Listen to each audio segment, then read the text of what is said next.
साथियों, आज का सीरीज बहुत ही इम्पोर्टेंट होने जा रहा है, क्योंकि आज की इस सीरीज में हम ये जानेंगे कि कुछ व्यक्ति ऐसे होते हैं, ऐसे हमारे आसपास होते हैं जो तमाम रूप से बाहरी आडंबर करते हैं। जैसे रोज सुबह 4 बजे जाकर गंगा स्नान करना, तमाम तरीके से चंदन का लेप करना पूरे शरीर पे, तमाम तरीके से कपड़े पहनना, तमाम तरीके से सजावटी करना। और हम आस-पास अपने देखते हैं तमाम पंडितों, तमाम ब्राह्मणों को, तमाम ऐसे व्यक्तियों को जो जो इन सब चीज़ों से घिरे हुए होते हैं, और रोज़ गंगा स्नान करके और तमाम तरीके से ऐसे कर्मकांड करके उन्हें लगता है कि वे खुश रह लेंगे, उनको शांति मिल जाएगी, उनको ईश्वर की प्राप्ति हो जाएगी। तो क्या ये बात सही है? इससे कुछ वास्तव में फ़र्क पड़ता है? भगवान बुद्ध ने इस बारे में क्या बोला, इसके बारे में आइए हम चर्चा करते हैं। तो यदि आप चैनल पर नए हैं तो आपसे यही रिक्वेस्ट है कि पहले प्लीज़ आप इस चैनल को सब्सक्राइब कर लीजिए, जिससे ऐसे बहुत ही ऑथेंटिक जानकारी बौद्ध धर्म के संदर्भ में आपको मिलती रहे। तो आइए सीधे चलते हैं टॉपिक पे। बाह्य शुद्धि अपर्याप्त है। भगवान बुद्ध पहले ही लाइन बोल देते हैं कि जो बाहरी शुद्धि होती है, बाहरी आडंबर होते हैं, बाहरी शरीर को जो पवित्र करने के बाहरी जो हमारे क्रियान्वत क्रियाएं होती है, वो क्या है? अपर्याप्त है। वो पर्याप्त नहीं है कि हम अपने मन को शांत रख लें। भगवान बुद्ध कहते हैं, इसको एक छोटी सी स्टोरी से हम समझेंगे तो कहते हैं कि एक बार भगवान बुद्ध श्रावस्ती में विहार कर रहे थे। श्रावस्ती जगह था, उसमें वे घूम रहे थे, टहल रहे थे। उस समय सट्टारो ब्राह्मण भी यहीं रहता था। एक ब्राह्मण साहब थे जिनका नाम था सट्टारो, वो भी यहीं रहता था। वह पानी से शुद्धि मानने वाला था और पानी से शुद्धि ही किया करता था।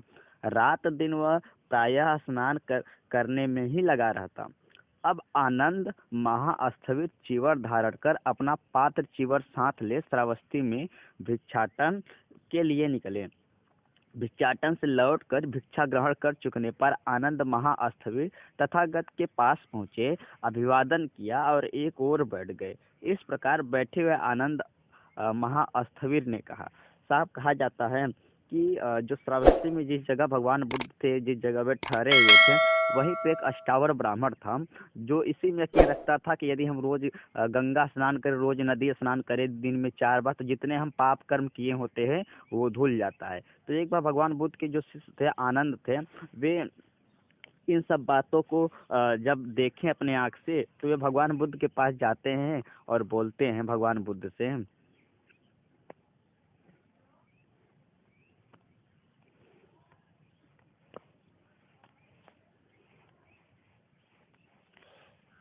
वे बोलते हैं कि भगवान बुद्ध से बोलते हैं कि जो उनका शिष्य थे आनंद महावीर साहब, ये भगवान बुद्ध से बोलते हैं कि भगवान श्रावस्ती में सट्टारा नाम का एक ब्राह्मण रहता है। वह पानी से शुद्धि में विश्वास रखता है और पानी से शुद्धि शुद्धि ही करता रहता है। रात दिन उसका अधिकांश समय स्नान करने में ही खर्च होता है। भगवान, यह अच्छा होगा यदि आप सट्टारा ब्राह्मण पर दया करके उससे भेंट करने चले। हाँ, वो कहता है, जो भगवान बुद्ध का शिष्य था आनंद, वो बोलते हैं कि साहब, वो जो सट्टारा ब्राह्मण होता है रात दिन स्नान करने ही रहता है, और वो कहता है कि आज जरूर उससे मिलने चले। तो तथागत ने मौन रहकर स्वीकार किया। भगवान बुद्ध बिना कुछ बोले ही बोले, ठीक है, हम चलते हैं, उससे मिलेंगे। दूसरे दिन प्रातः काल तथागत अपना चीवर पहन पात्र चीवर साथ ले सट्टारा ब्राह्मण के घर जा पहुंचे और वहां जाकर बिछे आसन पर बैठ गए। और अगले दिन भगवान बुद्ध उस सट्टारा ब्राह्मण के घर पहुंचे और जो पास में एक आसन बिछा था, उस पर वे बैठ गए। तब सट्टारा ब्राह्मण जहाँ तथागत थे वहां आया और कुशल क्षेम पूछ एक और बैठ गया।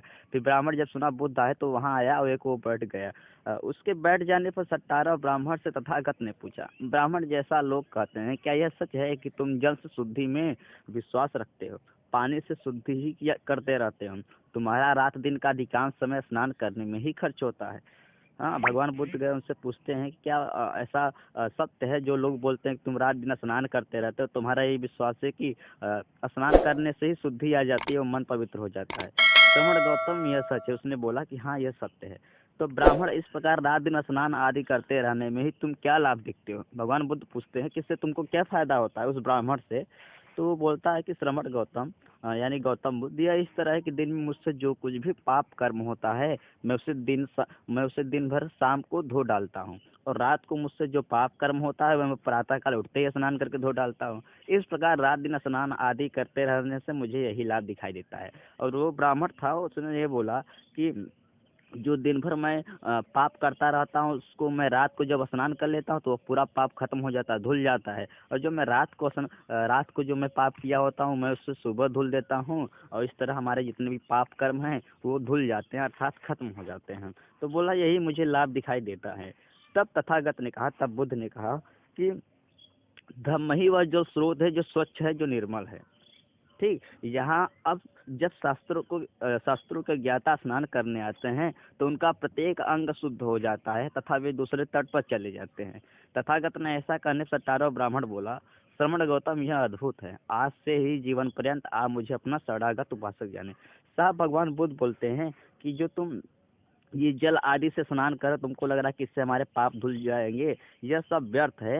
एक धम्म ही है, धम्म अर्थात जो बौद्ध की भगवान बुद्ध की शिक्षा है, धम्म जो उनका मार्ग है, बोलते हैं इससे किसी गंगा आदि में स्नान करने से तुम्हारे पाप नहीं धुल जाएंगे, तुम्हारे पूर्व कर्म नहीं खत्म हो जाएगी, बल्कि एक धम्म ही ऐसा एक रास्ता, एक मार्ग है जिसको अपनाने से तुम्हारा क्या हो जाएगा, तुम्हारे पाप कर्म धुल जाएगा।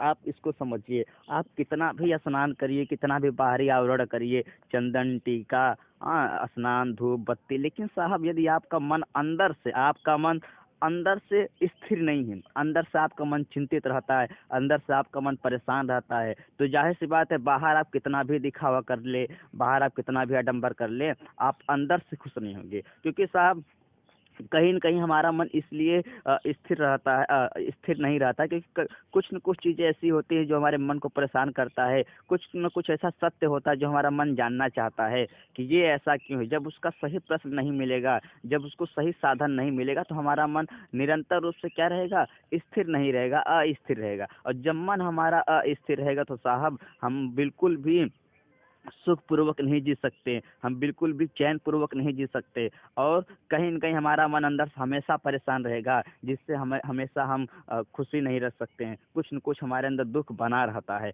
लेकिन जो धम्म होता है वो आपको क्या बताता है, धम्म आपको सच में जीने का तरीका बताता है। जो भगवान बुद्ध का मार्ग है वो क्या करता है, आपको जीने का तरीका बताता है, किस तरह प्रेम को जिया जाए, किस तरह अपने दुश्मन के साथ व्यवहार किया जाए, किस तरह हम अपने बेटों, अपने परिवारजनों के साथ व्यवहार किया जाए, किस तरह हम अपने पर्यावरण के साथ व्यवहार किया जाए, किस तरह हम जीवन यापन करें, किस तरह हम संसार में चीज़ों को भोगे। ये सब चीज़ों के बारे में कौन बताता है, धम्म बताता है। जब इन सभी चीज़ों के बारे में हमको सत्य पता चल जाएगा, उसकी जानकारी हो जाएगी कि किस तरह अपने जीवन में कैसा सुधार लाएं, कौन कौन से हमारे जीवन में विकार हैं, बुराइयां हैं, यदि हम इन चीज़ों को पहचानना सीख जाएंगे तो जाहिर सी बात है हम धीरे धीरे अंदर से भी बिल्कुल स्थिर होना सीख जाएंगे। जब हम स्थिर होंगे तो जाहिर सी बात है हमारा मन क्या हो जाएगा, वो भी स्थिर रहेगा, और जब हमारा मन स्थिर हो जाएगा तो साथियों उसी दिन से हमारे मन में एक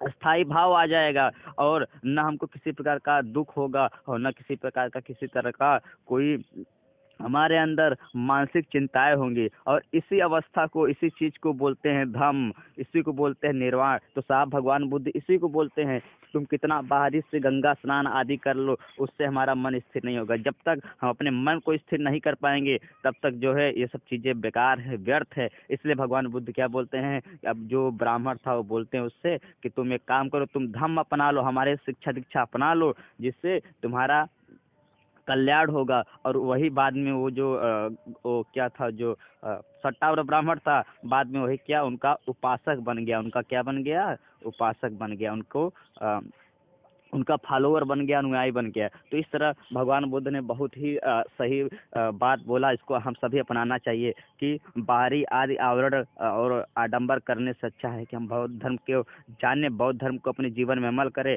जिससे हमें एक बेहतर जीवन मिलने मिलने लगे और हमारा मन स्थिर हो सके। तो साथियों हमें उम्मीद है आपको ये वीडियो पसंद आएगा, यदि चाहते हैं ऐसे वीडियो हम और लाएं तो प्लीज़ चैनल को